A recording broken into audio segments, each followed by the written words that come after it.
ഏന്തിയാറ് കൈപ്പള്ളി പൂഞ്ഞാർ റോഡിൽ ഞെർക്കാട് ഭാഗത്തുണ്ടായ മണ്ണിടിച്ചിൽ നീക്കം ചെയ്യുന്ന ദൃശ്യങ്ങളാണ് നമ്മൾ കണ്ടുകൊണ്ടിരിക്കുന്നത്. നമ്മുടെ ഞെർക്കാട് ഭാഗത്തുണ്ടായിരിക്കുന്ന വലിയൊരു മണ്ണിടിച്ചിലാണ്. നമ്മുടെ ഞെർക്കാട് റോഡ് പരിപൂർണമായിട്ടും ബ്ലോക്കായിരിക്കുകയാണ്. ഏന്തിയാറ് പൂഞ്ഞാർ റോഡ്, കൈപ്പള്ളി പൂഞ്ഞാർ റോഡ് ഞെർക്കാട് ഭാഗത്ത് പരിപൂർണമായിട്ട് ഒരു തോട്ടം മൊത്തത്തിൽ ഇടിഞ്ഞ് ഇവിടെ ബ്ലോക്കായിരിക്കുന്ന ഭാഗങ്ങളാണ് കാണുന്നത്. നമ്മുടെ ഞെർക്കാട് ഭാഗത്ത് ഒരു വീടിൻ്റെ മിറ്റം ഇടിഞ്ഞു പോയിരിക്കുന്ന ഭാഗമാണ്. ശക്തമായ മഴയിൽ 2026 ഓഗസ്റ്റ് മാസം 1-ാം തീയതി വെളുപ്പിനെ ഉണ്ടായ, അതായത് 31-ാം തീയതി വൈകിട്ട് 8 മണിക്ക് തുടങ്ങിയ ശക്തമായ മഴ.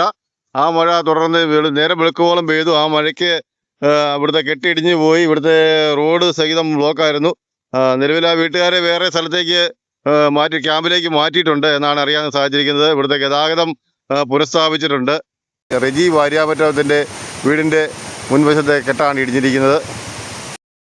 ഇത് മുണ്ടക്കെ സലി എന്ന് വിളിക്കപ്പെടുന്ന പുതുപ്പറമ്പിൽ റെജിമോൻ്റെ സ്ഥലത്തുനിന്ന് ഉണ്ടായ മണ്ണിടിച്ചിലാണ്. ഞെർക്കാട് ഭാഗത്താണിത് സംഭവം.